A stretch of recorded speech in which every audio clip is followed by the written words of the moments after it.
إن الحمد لله نحمده ونستعينه ونستغفره ونعوذ بالله من شرور أنفسنا ومن سيئات أعمالنا.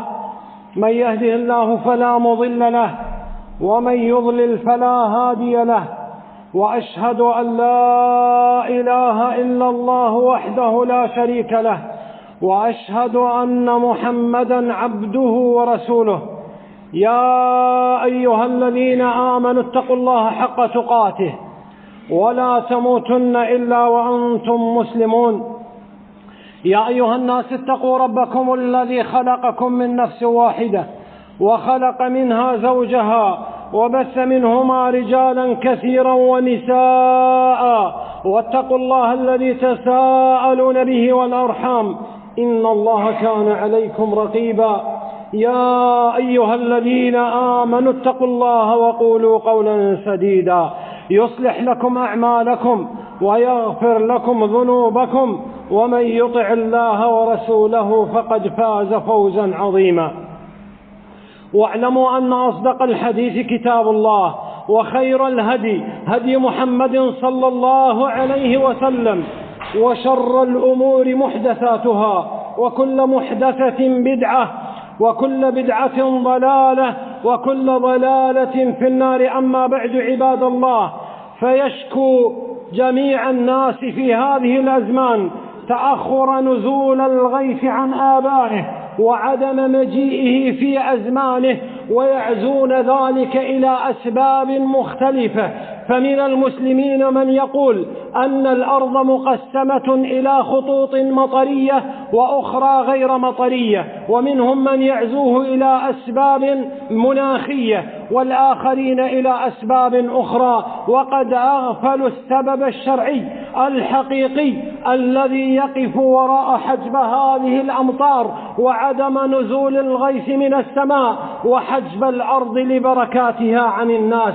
عباد الله، إن السبب الحقيقي الذي يكمن وراء ذلك هو مخالفة أوامر الله تبارك وتعالى والإعراض عن دين الله عز وجل. وتأمل معي أخي الحبيب في هذه الآيات. قال الله تبارك وتعالى بعد: أعوذ بالله من الشيطان الرجيم: وأن لو استقاموا على الطريقة لأسقيناهم ماء غدقا. جاء في تفسير هذه الآية وأنه لو سار الكفار من الإنس والجن على طريقة الإسلام ولم يحيدوا عنها لأنزلنا عليهم ماء كثيرا ولوسعنا عليهم الرزق لنختبرهم كيف يشكرون نعم الله تبارك وتعالى. فتأمل في هذه الآية: وأن لو استقاموا على الطريقة لأسقيناهم ماء غدقا. ويقول الله جل جلاله: ولو أن أهل القرى آمنوا واتقوا لفتحنا عليهم بركات من السماء والأرض ولكن كذبوا فأخذناهم بما كانوا يكسبون. فإذا ما حققنا الإيمان عباد الله والرجعة إلى الله تبارك وتعالى والتوبة عن الذنوب والمعاصي، فلا شك أن الله تبارك وتعالى سينزل علينا غيثا من السماء ويؤمر الأرض لتخرج كنوزها وبركاتها. وتأمل معي أخي الحبيب في حديث عبد الله بن عمر بن الخطاب قال: كنت عاشر عشرة رهط من المهاجرين عند رسول الله صلى الله عليه وسلم، فأقبل علينا بوجهه ثم قال: يا معشر المهاجرين، خمس أعوذ بالله إذا ابتليتم بهن خمس إذا ابتليتم بهن وأعوذ بالله أن تدركوهن. أما الأولى: لم تظهر الفاحشة في قوم قط حتى أعلنوا بها إلا ابتلوا بالطواعين والأوجاع التي لم تكن مضت في أسلافهم الذين مضوا. تأمل معي يا عبد الله كم من الأمراض والأوبئة والأسقام لم يكن يعرفها الآباء والأجداد قبل 50 سنة أو 100 سنة، ثم ظهرت في أزماننا هذه. وما هذه الأوبئة والأسقام والأمراض والأوجاع إلا بسبب أفعالنا. لما ظهرت فاحشة الزنا والعياذ بالله في مجتمعات المسلمين ابتلاهم الله تبارك وتعالى بهذه الأمراض، فهي أسباب ونتائج، أسباب من قبل العباد والعقوبات من الله تبارك وتعالى. هذه الأولى. وأما الثانية: ولم ينقصوا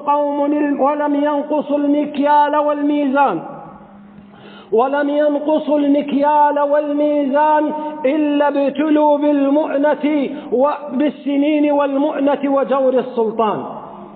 أما إذا طففنا في الموازين، وهو واقع حال مجتمعات المسلمين إلا من رحم ربك، وطففنا في الموازين الحسية والمادية، فسرق التاجر في الميزان والحاكم سرق في ميزانه فلم يحكم بالعدل، وظلمنا الفقراء، كانت العقوبة من الله تبارك وتعالى أن يبتلينا بالقحط وظلم السلاطين والرؤساء والملوك. وانظر إلى واقع المسلمين يا عبد الله لترى مصداق ذلك، فالحكام والأمراء يظلمون مجتمعاتهم، وما ذلك إلا بسبب نقص المكيال والميزان. وأما الثالثة: ولم يمنعوا زكاة أموالهم إلا منعوا القطر من السماء ولولا البهائم لم يمطروا. حجبت بركات السماء وبركات الأرض، وما ذلك إلا بسبب حجبنا للزكاة، فأديناها بصورة غير صحيحة، ليس وفق الشرع الذي شرعه الله تبارك وتعالى. ولم نصب سنة النبي صلى الله عليه وسلم في قضية الزكاة، وربما الكثير من المسلمين لم يخرجها أصلا، فكانت العقوبة أن حجب عنا القطر من السماء وحجبت بركات الأرض. وأما الرابعة: ولم ينقضوا العهد مع الله ومع رسوله إلا سلط الله عليهم عدوا من غيرهم فأخذ بعض ما في أيديهم.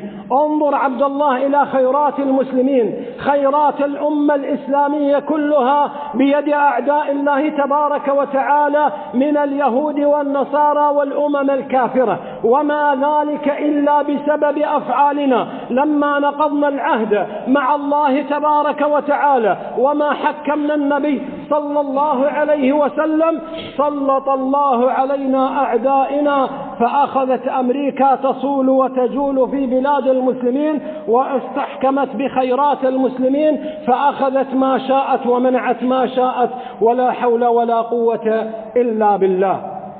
وأما الخامسة: وما لم تحكم أمتهم بكتاب الله ويتخيروا ما أنزل الله إلا جعل الله بأسهم بينهم.